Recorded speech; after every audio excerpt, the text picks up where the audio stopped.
Hello everyone and welcome back to our YouTube channel.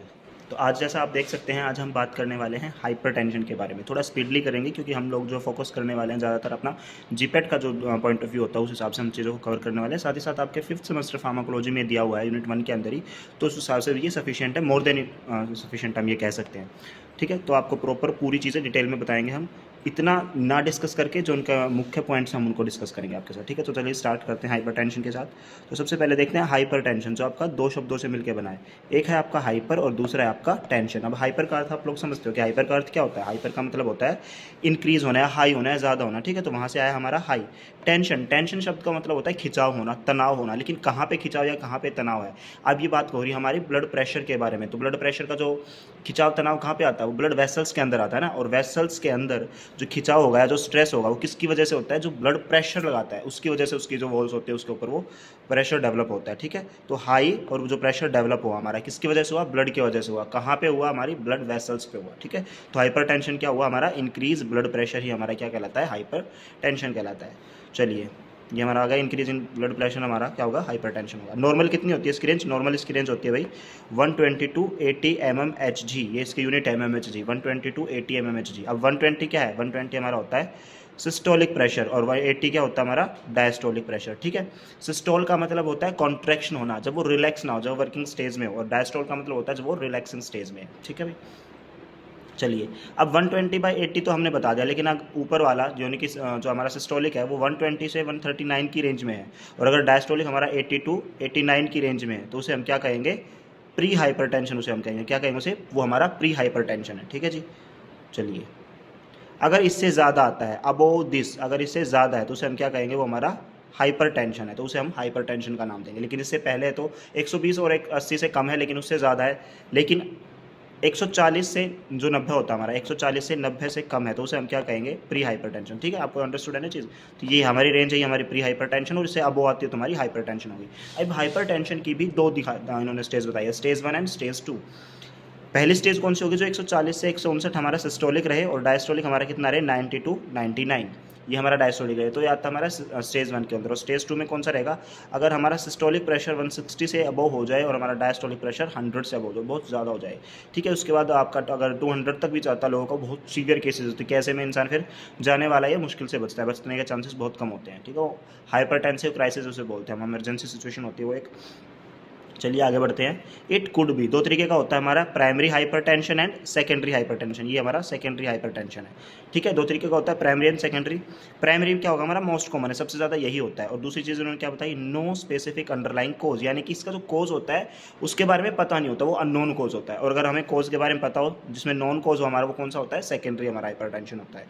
जैसे हमारा renal, अगर कोई डिसेबिलिटी है, कोई रीनल प्रॉब्लम है हमारी, वेस्कुलर है या एंडोक्राइनल डिसऑर्डर है, जिसमें हमें पता है ना कारण, कोज हमें पता चल गया, तो इस वजह से जो हाइपरटेंशन होता है हमारा सेकेंडरी, और जिसका कोज हमें ना पता हो हमारा प्राइमरी। फॉर एग्जांपल जैसे आप रनिंग करके आते हो या आपने कोई हैवी एक्सरसाइज किया, तो उसकी वजह से भी आपका जो है हार्ट का जो एक्टिविटी है वो इंक्रीज हो जाती है, जिसकी वजह से ब्लड वेसल्स के ऊपर प्रेशर बढ़ सकता है।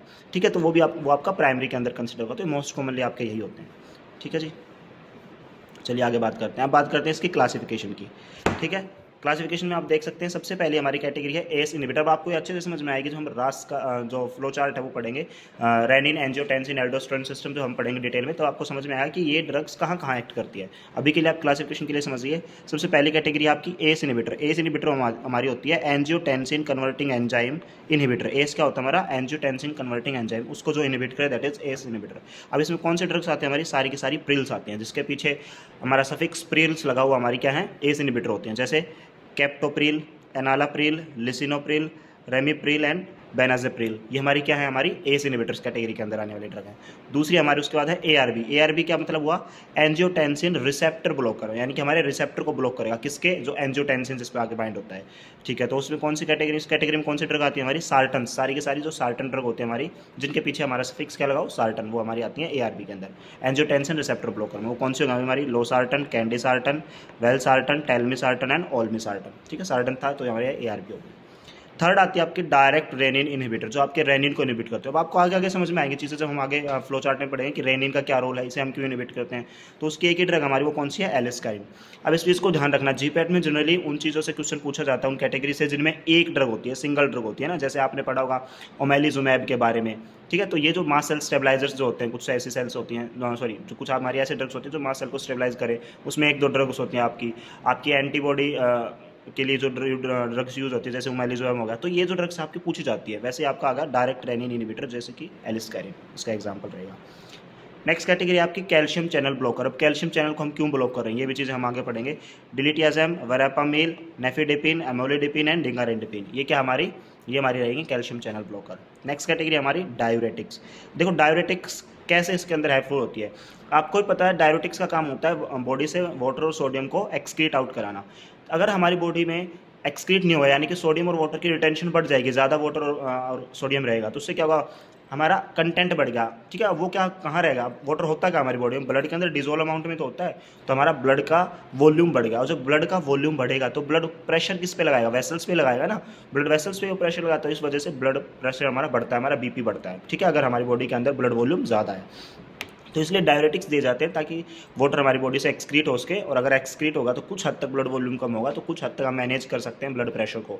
ब्लड प्रेशर ट्रीट नहीं होता, ब्लड प्रेशर को मैनेज किया जा सकता है सिर्फ, ठीक है। तो इसमें अलग अलग कैटेगरीज पढ़ाई। अब डायरेटिक्स हम पढ़ते हैं रेनल फार्माकोलॉजी के अंदर, तो तभी डिटेल्स में पढ़ेंगे। अभी के लिए देख लेते हैं थायाजाइड्स, loop diuretics, potassium sparing diuretics. तो तीनों ही कैटेगरी का काम वैसे तो क्या होता है, हमारा डायरेटिक्स है तो हमारी बॉडी से वाटर को एलिमिनेट कराएंगे, सोडियम को एलिमिनेट कराएंगे, ठीक है। अलग अलग कैटेगरी है, इनका काम करने का तरीका अलग अलग है, और अलग अलग ही इनके एडवर्स इफेक्ट्स हैं। तो थायाजाइड में आती है हमारी हाइड्रोक्लोरोथायाजाइड। लूप डायरेक्ट्स में हमारे तीन ड्रग आते हैं, फ्यूरेसामाइड, ब्यूमेटानाइड एंड टोरसामाइड। एक बार एक क्वेश्चन भी पूछा गया था, which one of the following is not loop diuretics, GPAT का क्वेश्चन था। तीन ड्रग ये थी और एक फोर्थ ऑप्शन था, तो वही उसका आंसर था। Potassium sparing diuretic, amiloride and spironolactone. Potassium sparing का मतलब होता है जो पोटाशियम को स्पेयर करके रखे, बचा के रखे, रिजर्व करके रखे। अब जब आपका सोडियम, हम डायरेटिक्स देते हैं तो वाटर के साथ सोडियम भी निकलता है, तो जब सोडियम निकलता है तो अकेला नहीं निकलता, अपने साथ वो पोटाशियम को लेके भी जाता है। वो कैसे, सिम्पोर्ट एंटीपोर्ट क्या मैकेनिज्म, पूरा रेनल फार्माकोलॉजी में पढ़ेंगे हम। अभी के लिए इतना समझो कि वो पोटाशियम भी लेके जाता है। तो जब पोटाशियम बॉडी से एलिमिनेट होगा तो हमारी बॉडी के अंदर क्या होगी, पोटाशियम की कमी हो जाएगी, हाइपोकैलेमिया हो जाएगा, ठीक है। उस हाइपोकैलेमिया से बचने के लिए कौन से डायरेटिक्स बनाए गए, फिर पोटाशियम स्पेयरिंग डायरेटिक्स, जो पोटाशियम को बचा सके, ठीक है। वहाँ से नाम आया इसका पोटाशियम स्पेयरिंग डायरेटिक्स। चलिए जी, नेक्स्ट हमारे सिंपैथोलाइटिक एजेंट्स। अब सिंपैथेटिक जो एजेंट होता है, हमारा सिंपैथेटिक नर्वस सिस्टम हमारा जब एक्टिवेट होता है, तो आप पढ़ चुके हैं पिछली वीडियोस के अंदर भी हमने देखा था। तब क्या होता है, तब हमारे हार्ट की जो एक्टिविटी है सारी की सारी वो बढ़ जाती है, और ब्लड वेसल्स के अंदर क्या होता है, ब्लड प्रेशर बढ़ता है सिंपैथेटिक के अंदर। तो ब्लड प्रेशर कम किसकी वजह से होगा, सिंपैथोलाइटिक की वजह से, ठीक है। तो सिंपैथोलाइटिक एजेंट्स है। अब इसमें हमारे आगे सेंट्रली एक्टिंग, जिसके अंदर क्लोनिडीन, अल्फा मिथाइल डोपा है। बीटा ब्लॉकर्स आप डिटेल में पढ़ चुके हैं, पूरे के पूरे बीटा ब्लॉकर्स और अल्फा ब्लॉकर्स भी हम डिटेल में आपको करा चुके हैं, चाहे वो सेलेक्टिव हो, नॉन सेलेक्टिव हो। अल्फा 1 ब्लॉकर हो, अल्फा 2 ब्लॉकर हो, सब हम आपको पिछली वीडियोस में करा चुके हैं, आप उनमें जाकर देख सकते हैं, ठीक है जी। एक और हमारी कैटेगरी है गैंग्लियोनिक ब्लॉकर, जिसके अंदर ड्रग आती है हमारी ट्राइमेथाफिन। गैंग्लियोनिक ब्लॉकर का मतलब हुआ जब आपने जैसे हमने पढ़ा था कोलिनर्जिक सिस्टम, तो कोलिनर्जिक के अंदर रिसेप्टर कौन से थे, मस्कर्निक और निकोटिनिक, ठीक है। तो निकोटिनिक के भी NM और NN टाइप थे, ठीक है। तो उसमें जो NN था वो था हमारा गैंग्लियोनिक, और उसको अगर ब्लॉक करना है तो उसके लिए जो ड्रग यूज होती है उन्हें हम क्या बोलेंगे, गैंग्लियोनिक ब्लॉकर, ठीक है। कोलिनर्जिक के अंदर दो तरीके के रिसेप्टर होते हैं, मस्कर्निक और निकोटिनिक। मस्कर्निक के टाइप होते हैं M1 to M5, और ऐसे निकोटिनिक के होते हैं दो टाइप, NN एंड NM। तो जो NN है वही हमारा गैंग्लियोनिक होता है, उसको ब्लॉक करने वाली ड्रग होगी हमारी गैंग्लियोनिक ब्लॉकर, ठीक है जी। चलिए आगे बढ़ते हैं। अब बातें हैं वेजोडाइलेटर्स। डायलेटर्स का मतलब क्या हुआ, कंस्ट्रिक्ट हो रही है हमारी ब्लड वेसल, तभी तो हाइपरटेंशन हो रही है, ब्लड प्रेशर बढ़ रहा है, तो हम उसे हमें डायलेट कर दे, उसका साइज बढ़ जाएगा, तो हमारा जो ब्लड प्रेशर वो कम आ जाएगा। तो इस कैटेगरी में आती है हमारी वेसोडाइलेटर्स। अब तीन कैटेगरी हमारी, आर्ट्रियोलर डायलेटर्स, ठीक है, जो हमारे आर्टरीज को डायलेट करेगा, वेनोडाइलेटर्स जो हमारी वेसल्स को डायलेट करेगा, और आर्ट्रियोलर और वेनोडाइलेटर मतलब जो दोनों को हमारा डायलेट करेगा। तो इसकी ड्रग है आर्टरी के लिए, आर्ट्रियोलर के लिए हमारी हाइड्रोलाजीन, मिनॉक्सिडिल, डायजोक्साइड एंड फेनोल्डोपाम, और वही हमारी वेनोडाइलेटर्स के लिए नाइट्रोग्लिसरीन, और आर्ट्रियोलर वेनोडाइलेटर्स जो दोनों का काम करेगी दैट इज सोडियम नाइट्रोक्लोराइड। इनका मैकेनिज्म आगे डिटेल में देखते हैं थोड़ा। चलिए, अब इनका मैकेनिज्म डिस्कस करने से पहले हम आपको रास सिस्टम के बारे में डिस्कस कर लेते हैं, जो मैंने अभी आपको बताया कि रास सिस्टम का मतलब होता है रेनिन एंजियोटेंसिन एल्डोस्टेरोन सिस्टम। अब ये पूरा का पूरा एक फ्लो चार्ट है, एक फ्लो में प्रोसेस चलती है। इसको अगर आप समझ लेते हो, आपको हर एक जो ड्रग है उसका मैकेनिज्म समझ में आ जाएगा कि कौन सी ड्रग कहाँ पे एक्ट करती है। सबसे पहले बात करते हैं हमारी किडनी, ठीक है। तो किडनी से रिलीज होता है हमारा रेनिन। रेनिन क्या है, एक एंजाइम है। रेनिन में और रेनिन में फ़र्क होता है। रेनिन हमारे एक एंजाइम है, और वहीं इसके अंदर अगर डबल N लगा होता है तो इसका मतलब क्या था, वो हमारा हार्मोन हो जाता है ना, जिसके अंदर डबल N होता है वो हमारा हार्मोन होता है। और ये कहाँ बनता है, ये कहाँ होता है, स्टमक के अंदर होता है, जीआईटी के अंदर हमारा। इसका रोल क्या होता है, मिल्क के डाइजेशन में हेल्प करता है, बेबीज़ के अंदर ये ज़्यादा पाया जाता है। चलो हम सिंगल लाइन की बात कर रहे हैं, यानी कि रेनिन की बात कर रहे हैं। ये हमारा कराता है एक एंजाइम है, और एंजाइम क्या कराएगा, इस कन्वर्जन को कराएगा। कौन से कन्वर्जन को, तो देख लेते हैं। एंजियोटेंसिनोजन को एंजियोटेंसिन 1 में कन्वर्ट कराता है रेनिन, ठीक है। एंजियोटेंसिनोजन को एंजियोटेंसिन 1 के अंदर कन्वर्ट करवा दिया। अब एंजियोटेंसिन 1 को एंजियोटेंसिन 2 में कौन कन्वर्ट कराता है, एस। एस हमारा क्या है, एंजियोटेंसिन कन्वर्टिंग एंजाइम, जो एंजियोटेंसिन को कन्वर्ट कर रहा है, तो इसलिए इसका नाम हुआ एंजियोटेंसिन कन्वर्टिंग एंजाइम, ठीक है। उसके बाद आते हैं हमारे एंजियोटेंसिन 2। अब क्या करेगा, ये आपके रिसेप्टर पे काम करेगा, ठीक है। ये इसका रिसेप्टर है, रिसेप्टर पे अपना काम करके अपने फंक्शन को परफॉर्म करेगा। इसके अलग अलग फंक्शन जो होते हैं, अब वो फंक्शन कौन कौन से हैं इसके, चलिए वो देख लेते हैं। सबसे पहले आता है ब्लड वेसल। ब्लड वेसल पे क्या करेगा, ब्लड वेसल पे क्या कराता है, कंस्ट्रिक्शन कराता है। अगर ब्लड वेसल आपकी कंस्ट्रिक्ट होगी तो उससे आपका पीवीआर क्या होता है, आपका पेरिफेरल वेस्कुलर रेजिस्टेंस आपका वो इंक्रीज हो जाएगा, और जिसकी वजह से आपका ब्लड प्रेशर भी इंक्रीज होगा। पेरिफेरल वेस्कुलर रेजिस्टेंस का मतलब हुआ जैसे कि आपका ये आपकी है वेसल, और वेसल के अंदर आपका क्या हुआ है, ये रेजिस्टेंस आ गया पेरिफ्री में, ठीक है। वेसल की पेरिफ्री में रेजिस्टेंस आएगा, चाहे कोलेस्ट्रॉल डिपॉजिट हो तो कुछ भी हो। अब इसकी वजह से क्या होगा, इसकी वजह से जो आपका ब्लड फ्लो था उसके रास्ते में तो रुकावट आई ना, रेजिस्टेंस आया ना, तो यहाँ पे कंस्ट्रिक्ट हो गई, ठीक है। अगर पीवीआर बढ़ता है, पेरिफेरल वेस्कुलर रेजिस्टेंस बढ़ता है, तो ब्लड प्रेशर भी बढ़ेगा, फिर ये ज़्यादा प्रेशराइज करेगी, ये ब्लड ज़्यादा प्रेशर लगाएगा अपनी वेसल्स के ऊपर। तो यही होता है हमारा पीवीआर बढ़ेगा तो ब्लड प्रेशर भी बढ़ेगा, ठीक है। सेकंड इसका फंक्शन क्या होता है, पहला तो होगा ब्लड वेसल को कंस्ट्रिक्ट करेगा, दूसरा क्या करेगा, हमारा रास सिस्टम एल्डोस्टेरोन को रिलीज को बढ़ा देगा। एल्डोस्टेरोन क्या है, एल्डोस्टेरोन एक एंटी डायरेटिक होता है, और अभी मैंने बताया था डायरेटिक बॉडी से वाटर को एलिमिनेट कराते हैं, और एंटी डायरेटिक उसे रिजर्व करके रखेंगे तो बॉडी में वाटर की अमाउंट ज़्यादा होगी तो ब्लड के अंदर ही डिजोल्व रहता है वो, तो ब्लड का अमाउंट बढ़ेगा, ब्लड का अमाउंट ज़्यादा बढ़ेगा तो जो है हमारी वेसल्स के ऊपर वो ज़्यादा प्रेशर लगाएगा, ज़्यादा प्रेशराइज करेगा, तो इस वजह से भी क्या होगा, आपका ब्लड प्रेशर इंक्रीज होगा, ठीक है।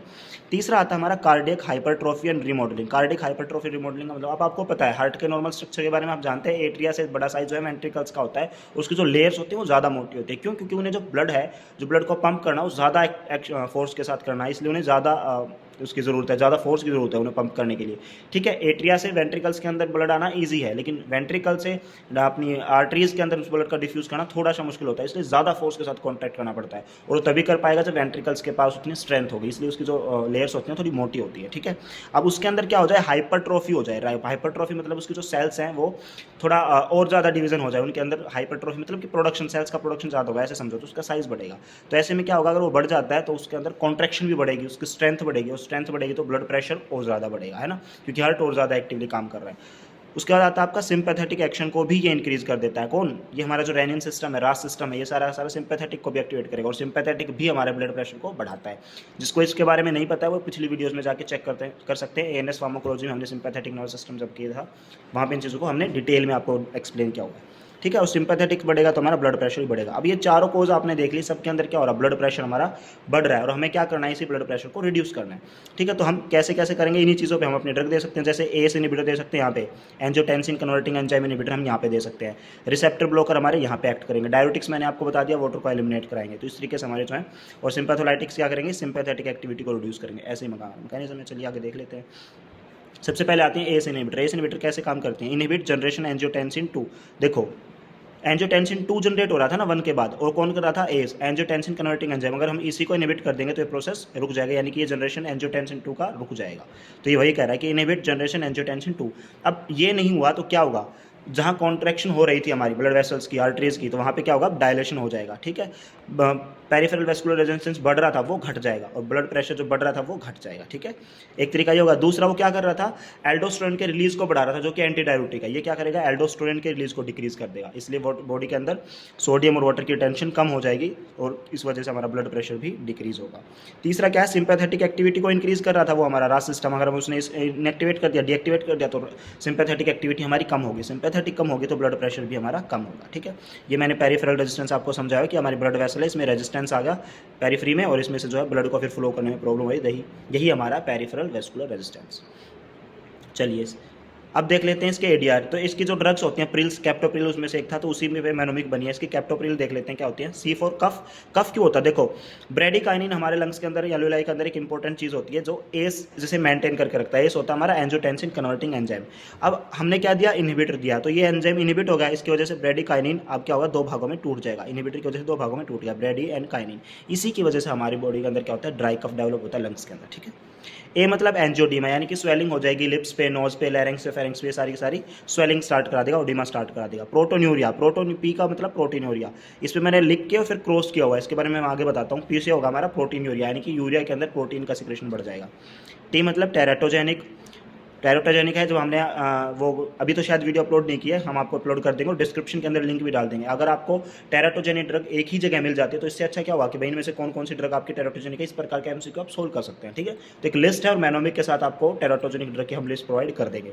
तो एस इनहिबिटर उनमें से एक है। ठीक है, ओ का मतलब होता है हाइपोटेंशन। अब किस लिए यूज़ हो रही है, हाइपरटेंशन में यूज़ हो रही है, तो ब्लड प्रेशर को कम करेंगी, तो बहुत ज़्यादा कम कर दिया, अगर डोज ज़्यादा दे तो क्या हो सकता है, आपको हाइपोटेंशन हो सकता है। पी मतलब न्यूट्रोपीनिया, यहाँ पे पी को मैंने हाईलाइट इसलिए किया है, एन से नहीं देखना है, पी से देखना। ठीक है, तो ये होगा आपका न्यूट्रोपीनिया, आर से मतलब रैशेज, आई मतलब इचिंग एंड एल मतलब लॉस ऑफ टेस्ट, यानी कि उसे डिस्गोजिया भी बोलते हैं। तो ये सारे के सारे इसके एडवर्स इफेक्ट। अब मैं बताया था प्रोटीनूरिया क्यों नहीं है। देखो अब आपको पता है ब्लड फिल्ट्रेशन हमारा ग्लोमेरुलर के पास होता है। ठीक है, यहाँ पे बोमेंस कैप्सूल और यहाँ पे आर्टरियाज आ रही हैं, वेन्स जा रही हैं हमारी, यहाँ पे फिल्ट्रेशन होता है ब्लड का, और फिल्टर होने के बाद ब्लड वापस चला जाता है और उसमें से जो है जो वेस्ट मटेरियल हमारा वाटर की फॉर्म में हमारा जो है चल जाता है, फिल्टर हो जाता है। तो यहाँ पे क्या होगा, जब इसके अंदर प्रेशर ज़्यादा लगा, तो जितना ज़्यादा प्रेशर लगाया जाएगा उतनी अच्छी फिल्ट्रेशन होगी ना।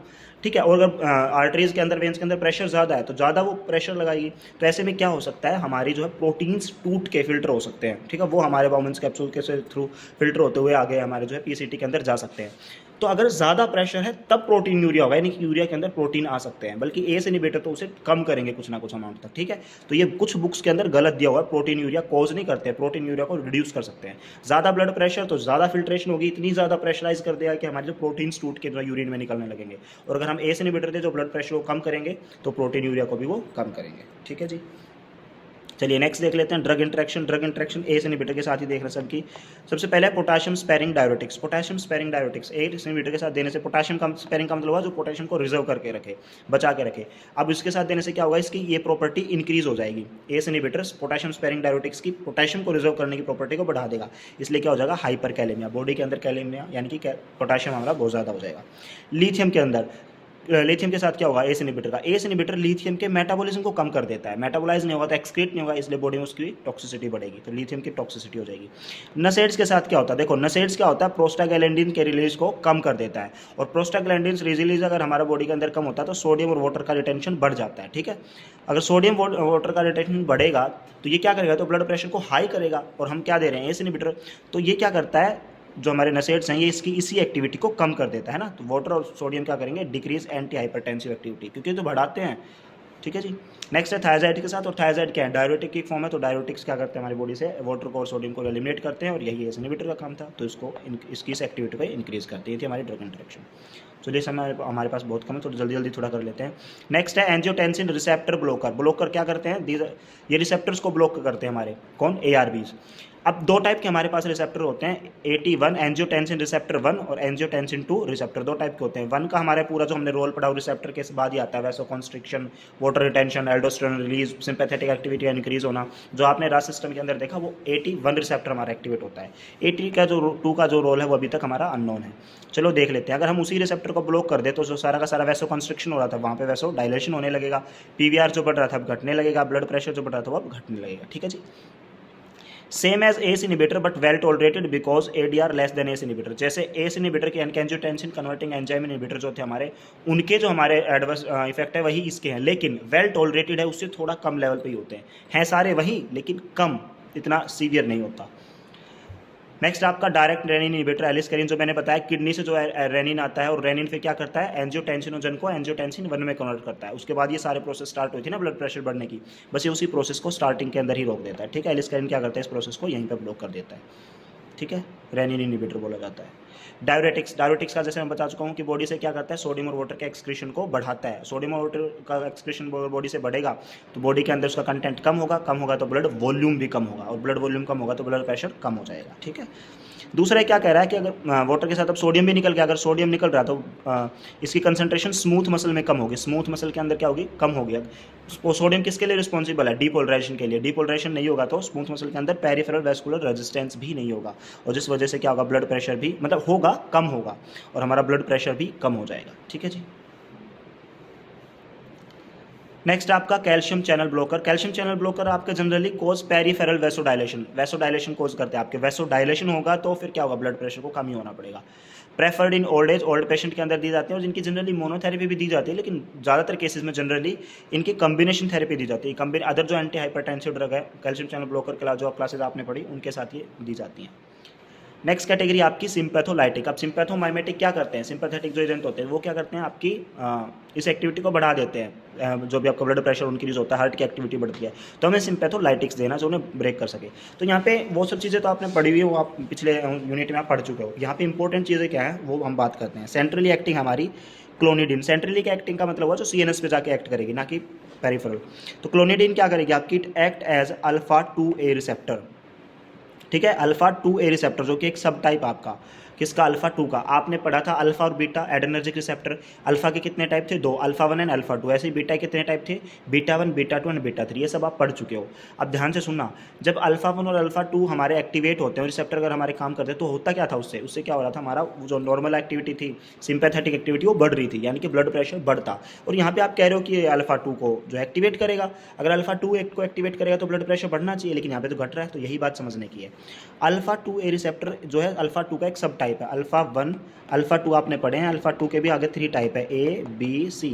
तो अल्फा-2A इसमें एक्टिवेट होगा। अब आपको ये भी पता, अब किस रिसेप्टर का क्या फंक्शन आएगा ये जनरली डिपेंड करता है उसकी लोकेशन पे, ठीक है। जो हमने पढ़ा वो अलग चीज़ है। अब देखो आपको इतना भी याद होगा, ये ऑटो रिसेप्टर का भी काम करता है। और ऑटो रिसेप्टर का मतलब क्या होता है, वो क्या करता है, नोरेड्रेनालिन के रीअपटेक को बढ़ा देता है। तो नोरेड्रेनालिन इतना बचता नहीं है साइनेप्स में काम करने के लिए, तो क्योंकि उसका मेटाबॉलिज्म करवा दिया माओ के द्वारा।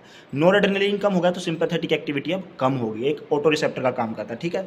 तो पहली बात तो ये 2 का सब टाइप है, 2 एक ऑटो रिसेप्टर का फंक्शन करता है एज कम्पेयर टू, मतलब पोस्ट साइनेप्टिक में भी प्रेजेंट होते हैं अल्फा-2, लेकिन जितना जनरली ये ऑटो रिसेप्टर के यानी कि प्री साइनेप्टिक पे प्रेजेंट होते हैं, ठीक है। दूसरे इनकी लोकेशन इसमें मेजर रोल प्ले करती है। तो सीएनएस के अंदर ये क्या काम करते हैं, सिंपैथेटिक एक्टिविटी को कम कराने का काम करते हैं। मैंने लिख भी दिया प्रोमिनेंटली, ज़्यादातर डोमिनेंटली या फिर यूँ को prominently work as auto receptor. तो ये क्या करेंगे, कंसंट्रेशन ऑफ एड्रेनलिन को डिक्रीज कर देंगे, जिस वजह से क्या होगा, आपका ब्लड प्रेशर कम हो जाएगा, ठीक है। आई होप आपको ये समझ में आया होगा।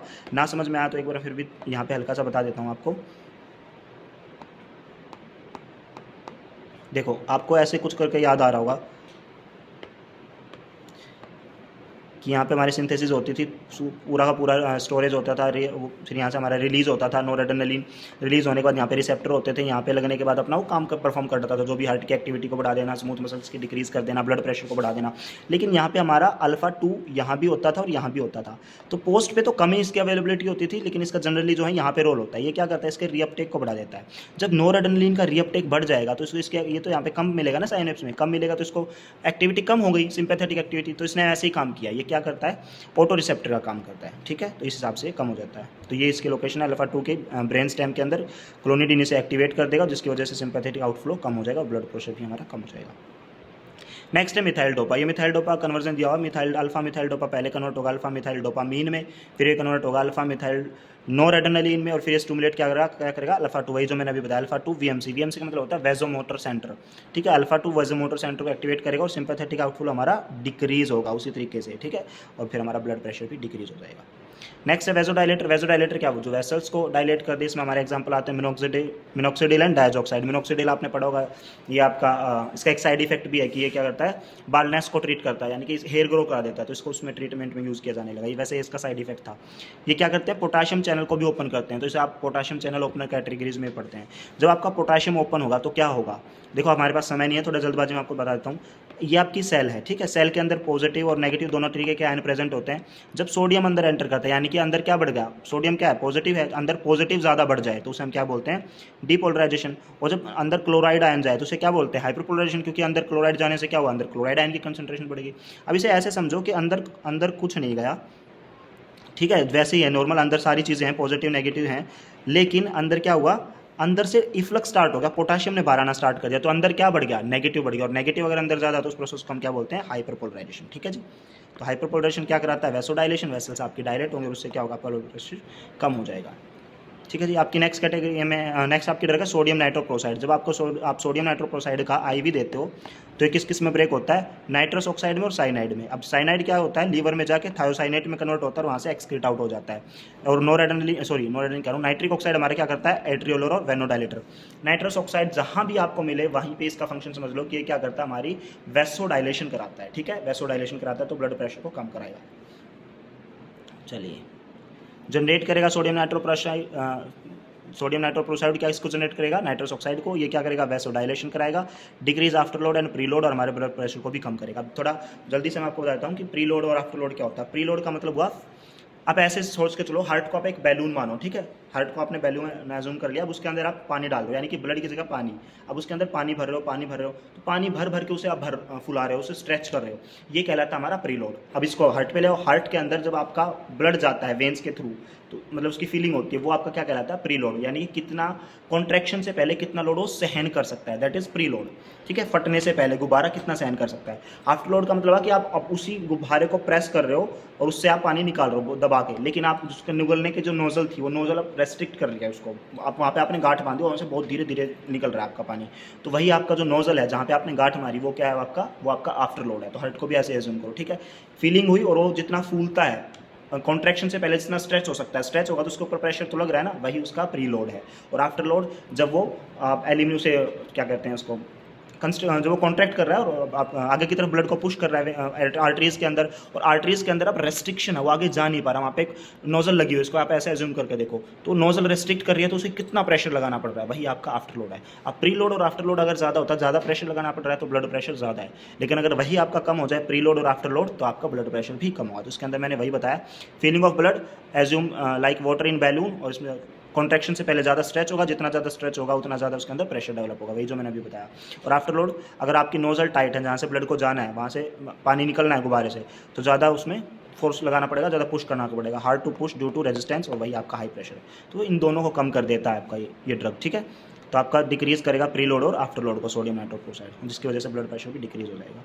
ये आपका है फेनल्डेपिन। फेनल्डेपिन क्या होता है, D1 एंटागोनिस्ट होता है, ये डायलेशन कराता है आर्टरीज को, और हमारा ब्लड प्रेशर डायलेट होगा तो ब्लड प्रेशर भी डिक्रीज होगा।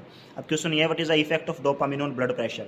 D1 एगोनिस्ट है ना, डोपामिन तो ब्लड प्रेशर को क्या करता है, बढ़ाता है या घटाता है। अगर बढ़ाता है तो इसने घटा, यहाँ पे D1 एगोनिस्ट होते हुए, D1 क्या है, डोपामिन का ये एक रिसेप्टर है, तो D1 एगोनिस्ट होते हुए इसने ब्लड प्रेशर को कम कैसे कर दिया, जबकि डोपामिन का फंक्शन तो हमने सिंपैथेटिक के अंदर पढ़ा था, noradrenaline, adrenaline, direct acting, direct acting and indirect acting, mix acting, वो जब क्लासिफिकेशन थी वहाँ पे भी आपका डोपामिन आता है। तो ये तो सिंपैथेटिक है, इसका काम तो ब्लड प्रेशर को बढ़ाना है। तो D1 एगोनिस्ट ने, जो कि फेनल्डेपिन है, इसने इसके ब्लड प्रेशर को कैसे कम कर दिया। ठीक है, तो आपके लिए सवाल ये है, अगर आपको इसका जवाब पड़ता है तो हमें कमेंट बॉक्स में ज़रूर बताएं, इसके बाद मैं आपको इसका आंसर जो पिन कमेंट होता है वहाँ पे आपको मेंशन कर दूँगा। ठीक है, आई होप आपको हाइपरटेंशन समझ आया होगा, मैंने थोड़ा स्पीडली कराया, और नोट्स आपको जो प्रोवाइड कर दूँगा, PDF आपको मिल जाएगी लिंक में, नीचे हम लिंक डाल देंगे, उसमें आपसे आप डाउनलोड कर सकते हैं।